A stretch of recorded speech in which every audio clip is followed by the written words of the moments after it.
No, this isn't CNN. As much as I wanted to be I was on CNN. CNN when I first came back. Yeah. Really? Mm-hmm. Interview? Yeah, good on you, Yeah. man. Good on me, interview. It was in Texas. Right after some big parade. So, what were your first thoughts going into the war? My first thoughts? I really didn't think about it a whole lot. I just knew that what was going on, and I mean, everybody knew about it, and we got called up, and the whole post was going, so we knew we were going. Didn't really think about it too much. It's what I joined the military to do, so.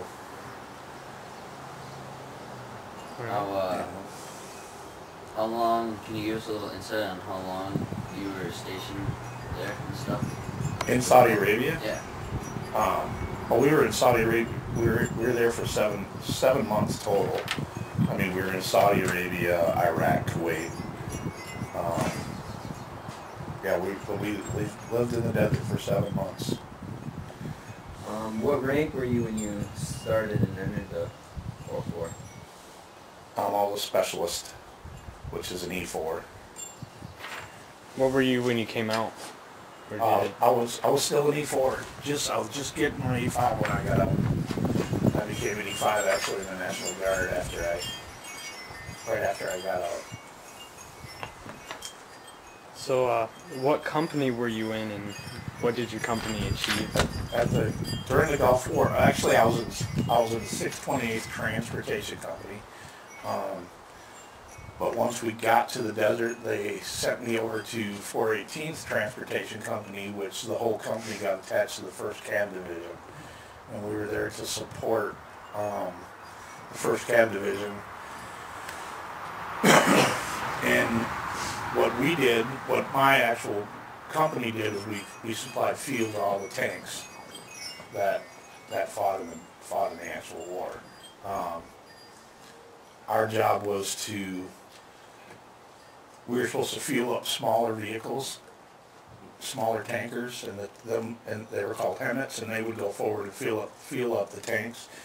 But because of the way the war was executed, they couldn't do that fast enough. So instead of us staying way in the rear and the smaller vehicles coming to us to get the fuel for the tanks, we actually stayed right with the tanks as they were fighting the battles.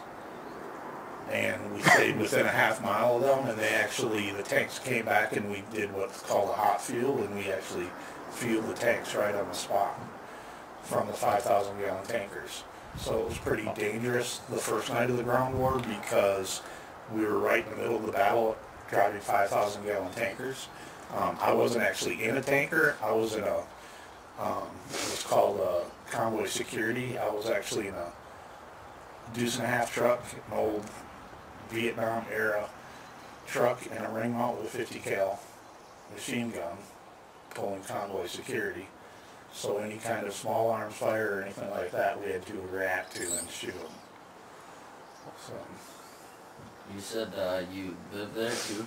Do you set up camps, or what? Can you give us some insight on what living conditions and stuff were like? Well, for Desert Storm, Desert Shield and Desert Storm, what they did was nothing was set up prior to that like it was for the second Iraq War. They actually moved in and they set up permanent camps. For us, there was only temporary camps, so we stayed in tents. We didn't have any kind of trailers or anything like that they use now. That's all we had were tents called GP mediums, and they fit about 30 people in. If you were packed in, fit about 30 people in with your little cot, and that's what we stayed in for 7 months. And many times we'd wake up in the morning, our tent was gone because of the high winds and the sandstorms at night, but we'd wake up in the morning and our tents were gone, and sometimes they were 20 miles away before we found them. Can you explain Desert Shield and Desert Storm? The difference? Yeah, Desert Shield is what they named it at first when we first went over there. The buildup of the troops as the troops got into the country. and they set up and started making decisions on how they were going to actually remove the Iraqi soldiers from Kuwait. They called it Desert Shield. Once the actual combat started, when they started bombing, the night they started bombing is actually the night that night they changed it from Desert Shield to Desert Storm. So, and that's when the shock and awe campaign started. And that's actually what they called it, was shock and awe, because what they did is they bombed anything and everything that was on the border between Saudi Arabia and Kuwait, and Saudi Arabia and Iraq. And they actually, targeted targets in Baghdad and that type of thing. Any kind of air defense they targeted.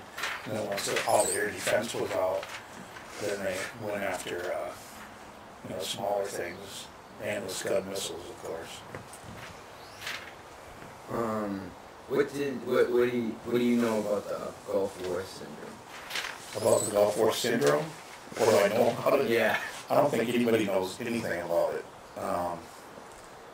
And I was telling you guys earlier, when you go to a foreign country, you come in contact with viruses that you might not come in contact with here, different bacterias. Because I'm in the medical field now, you learn that type of thing. But it could, and that's just a theory. And all of it's just a theory. They still haven't really figured that out. Some people say it has nothing to do with the Gulf War. Some people say that it has to do with diesel in the water that they had a shower with, that I was telling you about before. Some people say that it was chemical warfare that we may have come in contact with. I know the night that we went into Iraq, we were in all of our chemical gear, but yet we had alarms on our vehicles that if there were detectors, and they were to detect nerve agent type gases, mustard gas. I can't remember all the different types of chemical and biological warfare, but anyway, our alarms did sound pretty often, and they would just beep. That lets you know that there's some type of, but that was the first time them type of alarms were used, so nobody knew if they really, really worked right. Nobody was affected immediately. Now, months later, so were there low doses of chemicals? Nobody knows. But I was never affected by anything, so that's why I don't think that it was that. So. When you went to the Gulf War, what was your equipment? The equipment we had back then, I know that my nephew went to Iraq for the second war there, and it was all over the news that they had no body armor. They didn't have the vehicles weren't armored correctly, all that type of thing. But when we went, there was no armor. We didn't have. I know my truck, the only thing I had for armor was sandbags. The Humvees at that time had no armor on them at all. They had Kevlar tops that were standard issue for the vehicles, but they didn't have the actual armored plating like they have now, which is a good thing. It definitely saves soldiers, but at the same time, it also keeps you from being able to move fast. The more armor you have on you, and the more armor, and for that first Iraq, or the first, for Desert Storm, speed was, that war was fought, the whole war was fought with speed.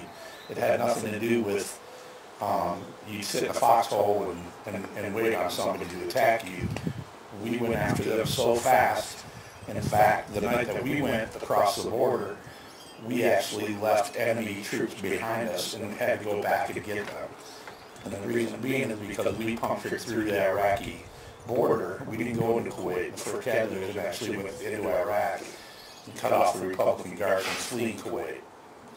And they went so fast, and that's the reason with our field trucks, we had to stay right behind them, and they just wiped out everything that was in front of them, and they kept moving. They didn't stop to see, you know, check on casualties. They didn't stop for anything. They just went as fast as they possibly could.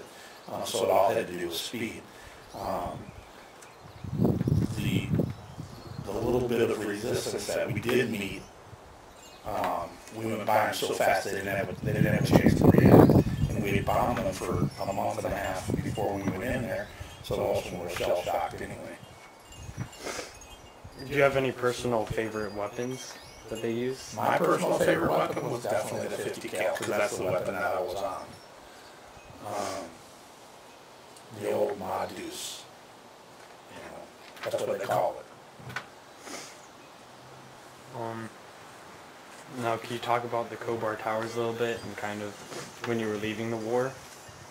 Well, after everything was over with, we had to pack up all our equipment, and we took it to the ports, and once it was all crated up or whatever had to be done to it, you know, all our tents, everything left, so that's where they kept us until our flights left. So you might stay there for 3 days, you might stay there for 2 weeks, but we were there for about 2 weeks, waiting on our flight to leave. So you stayed in the Kobar Towers, and it was 2 weeks after I left that you know, the towers were attacked. So, what would you say was the greatest achievements of the war and the best that came out of what happened? The greatest achievement of the war was actually just ending the occupation of Kuwait. The people were so happy when it was all over with, the people of Kuwait. It was a pretty humbling experience to have, you know, people walk up to you and thank you for saving their homeland. But and at the same time, though there was even Iraqi soldiers, with my experience,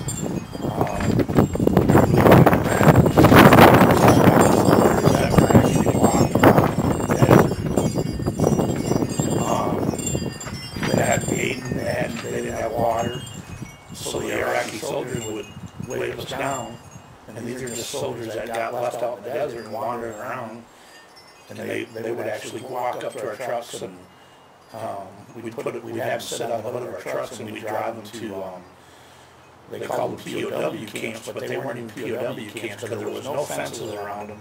They just had tents set up, they had places for them to stay, and they were just so happy, and when you drove into them places, the Iraqi soldiers would actually cheer. You know, these were supposedly our enemy. What would you think is the biggest mistake? The biggest mistake was not finishing the job. So we were within 60 miles of Baghdad when they pulled the plug and said we had to stop. And of course, years later, we ended up going back there, and at that time, we had the backing of the Iraqi people, and we should have finished the job then. I'll have to stop saying that. And I think things would have had a better outcome just because the Iraqi people were behind us, and we kind of let them down by leaving.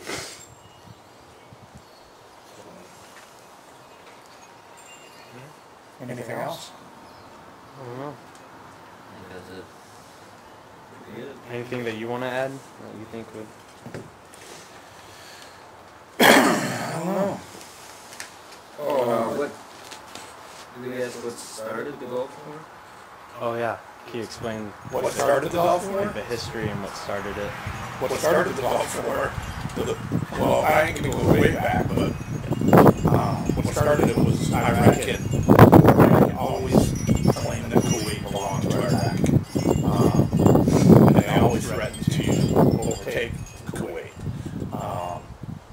And I think because the Iranian-Iraq war was really over with, Saddam Hussein had built up his military, and decided he was a little crazy, so I think he just decided one day he was going to do this, and they moved into Kuwait, took over Kuwait, and they did it very easily because Kuwait didn't have a military. So once they took over Kuwait, not having a military, the only ones really equipped to help them out was the U.S. and Britain, and Great Britain. So, and then right after he had taken over Kuwait, he threatened to take over Saudi Arabia. And,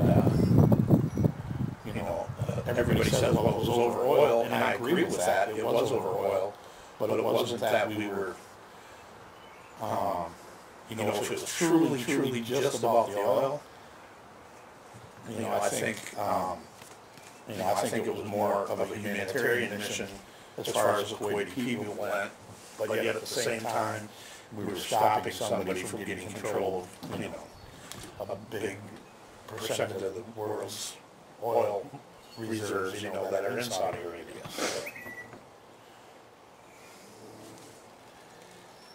That enough? Yeah. That's really nice. Are you that? Thank you.